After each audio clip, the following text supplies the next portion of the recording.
मेरे सामाजिक परिवार के सभी सदस्यों को राम राम। फ्रॉड सेकुलर्स को अब मुसलमान भी जिता नहीं पा रहा। जब मैं फ्रॉड सेकुलर कह रहा हूं तो इसका मतलब एकदम स्पष्ट समझिए कि जिनको सिर्फ और सिर्फ मुसलमान मुसलमान मुसलमान, इससे आगे पीछे कुछ दिखता नहीं। और वो फ्रॉड सेकुलर्स हिंदुओं को हमेशा अपमानित करने की कोशिश करते हैं। हिंदू प्रतीकों को, हिंदू चिन्हों को, हिंदू देवी देवताओं को, हिंदू आस्था को, हिंदू पर्व त्योहार को। होली पर क्या उन्होंने मतलब किस किस तरह के ऐसे प्रपंच रचे कि होली किस किस तरह से खेली जाती है, कितनी कहानियां लिखी गई गंदे गंदे। दीपावली पर उनको बिल्कुल से सारे प्रदूषण की जड़ में सिर्फ और सिर्फ दीपावली का पटाखा दिखता था। कई तो इतने महान थे, वो कहते थे कहाँ पटाखे का कोई मतलब प्रमाण है क्या किसी वेद पुराण उपनिषद ग्रंथ में। ये सब भी लेकर आए। हिंदू ने उत्साहित, खुश, अच्छा हंसता हुआ अच्छा नहीं लगता है। ये फ्रॉड सेकुलर जो सड़क रोक कर नमाज पढ़ने को भी जस्टिफाई करते हैं कि भाई उनके पास जगह नहीं तो बेचारे कहाँ जाएं। मैं फिर कह रहा हूं, मुसलमानों को इस देश में समस्या नहीं, लेकिन हिंदुओं के खिलाफ खड़े होने वाली जो मानसिकता है, मुस्लिम मानसिकता, उसको तो है। दोनों का अंतर है। वरना इस देश में हिंदू मुसलमान कोई भी हो, और सारे दुनिया के जितने भी हैं, हमारे यहाँ तो यहूदी भी मजे से रहते हैं जो दुनिया के अलग अलग जगहों पर बड़ी मुश्किल में है। हमारे यहाँ किसी को कोई समस्या नहीं। पारसी तो हमारे यहाँ देखिए ईरान में ख़त्म हो गए, हमारे यहाँ क्या वो पुष्पित पल्लवित हो रहे हैं, कैसे बढ़ रहे हैं। अब ये जो एक फॉर्मूला था ना कि मुस्लिम बहुल सीटें, जिसे मुस्लिम इलाका भी कहते थे। कमाल की बात ये कि अपराधी कोई रहता था मुसलमान और वो मुस्लिम इलाके में रहता था तो पुलिस भी वहाँ नहीं घुस पाती थी। और मैं अक्सर कहता हूँ कि इस देश में बड़ा ज़रूरी है कि कोई भी मोहल्ला ऐसा नहीं हो जिसमें पुलिस की जीप आसानी से चली जाए। और बंगाल में तो ऐसे बहुत से मोहल्लों को साफ़ करने की ज़रूरत है। रास्ता मतलब सड़क बड़ी हो जाए, मोहल्लों को साफ़ करने का गलत संदर्भ मत ले लीजिएगा। रास्ता साफ़ करने की ज़रूरत है जिससे पुलिस जीप आसानी से चली जाए। हमने अलग अलग शहरों में देखा, हमारे अपने शहर प्रयागराज में भी था ये, जब इलाहाबाद था तो ऐसा होता था।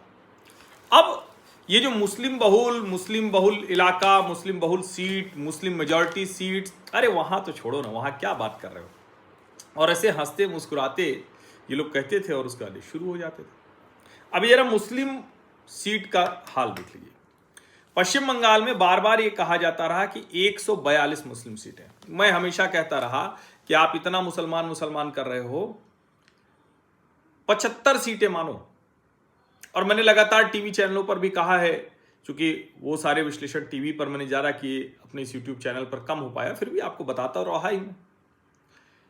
75 सीटें ऐसी थीं जहां ममता बनर्जी, चूंकि 30%, 40%, 45% तक जहां मुसलमान है, 50% से अधिक है तो ममता जी की है। लेकिन उसके नीचे की 40% के नीचे की सीटें हैं मुसलमानों, वो तो मुश्किल के।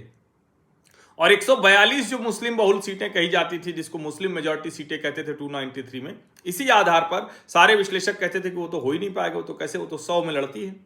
अब जरा देखिए, उन 142 में 72 सीटें भारतीय जनता पार्टी जीती है। सिर्फ 64 कांग्रेस टीएमसी के खाते में आई है। 2 कांग्रेस ले गई, 1 सीपीएम ले गई, अदर्स भी 3 ले गए। इसको समझिए आप जरा। केरल में जो 44 सीटें हैं उसमें इंडियन यूनियन मुस्लिम लीग अभी भी 21 ले गई, कांग्रेस 14 ले गई, अदर यूडीएफ 1 ले गई, CPM 6, CPI 1, other LDF 1। Assam में जो 22 सीटें थी उसमें कांग्रेस 18 ले गई, बदरुद्दीन अजमल 2 ले गई, टीएमसी 1 और आरजेआरडी 1। अब भाई आपने मुस्लिम सीटें जब जीत ली, मुस्लिमों के नाम पर जो आपको मिलना था वो आपको मिल गया, तो जाहिर है जो मैं कह रहा हूं कि मुसलमान अब इन फ्रॉड सेकुलर को सीटें जिता नहीं पाता है, हरा देता है। कैसे हरा देता है उसके लिए सिर्फ बंगाल का देख लेते हैं, पश्चिम बंगाल। आपको ध्यान ही में 2001 में क्या हुआ था। 2001 में ममता बनर्जी को 215 सीटें मिली थी, भाजपा को 77, 3 से 77 पहुंची थी वो। इसको समझिए। लोकसभा में जब आया तो वो ममता जी की सीटें सेगमेंट के लिहाज से हटी, 192 रह गई और 90 हो गई भारतीय जनता पार्टी की। लेकिन जरा सोचिए 2026 का परिणाम क्या है। 206 सीटें भारतीय जनता पार्टी, 81 सीटें हैं जो तृणमूल की रह गई मात्र। यानी एकदम से जो एक आता है ना कि माहौल बदल दिया, जज्बात बदल दिया, उसी तरह से ये जज्बात बदल दिए गए। और जो भारतीय जनता पार्टी ने कमाल किया है उसको समझिए। जो उसका स्ट्राइक रेट है, जो उसकी जीत है, वो अद्भुत है। असम की मैं बात ही नहीं कर रहा हूं, वहां तो जो हुआ है वो तो मतलब कैसे होगा उसको समझने के लिए भी बहुत लंबा समय लगेगा। लेकिन जरा सोचिए, जो मुसलमान अभी फ्रॉड सेकुलर पार्टियों को जिता नहीं पाता, उसका एक परिणाम सोचिए। जिस बंगाल में कहा जाता था अरे ये 10 जिले तो ऐसे हैं वहां क्या भाजपा जीतेगी, जीत ही नहीं पाएगी, क्या हुआ? 8 जिले ऐसे रहे जिसमें तृणमूल कांग्रेस को 0 सीटें मिली। 8 जिलों में तृणमूल कांग्रेस को 0 सीटें मिली। आप जरा सोचिए, 15 साल की सरकार ममता जी की।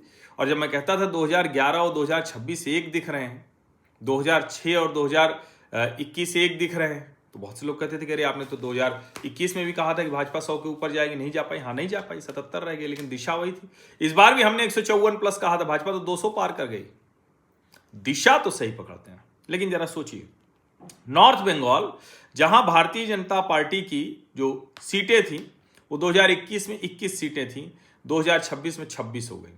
तृणमूल कांग्रेस की 5 थी, सिर्फ 1 रह गई। तो उत्तर बंगाल तो पहले भी भाजपा का मजबूत था और मजबूत हो गया।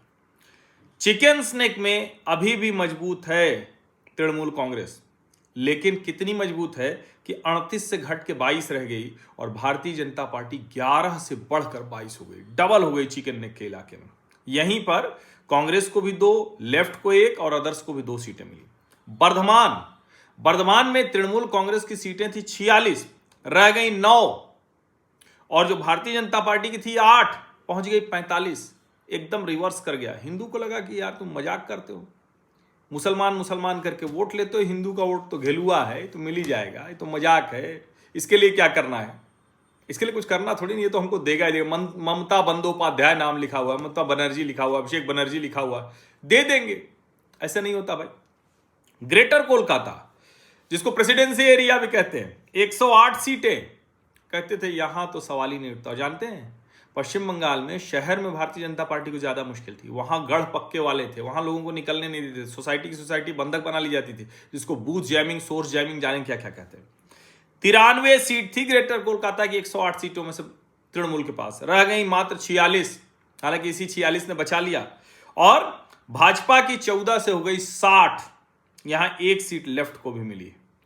जंगल महल मेदिनीपुर के इलाके में 33 सीटें थी तृणमूल की 2021 में, रह गई मात्र 2, और भाजपा की 14 से हो गई 60, नहीं 23 से हो गई 54।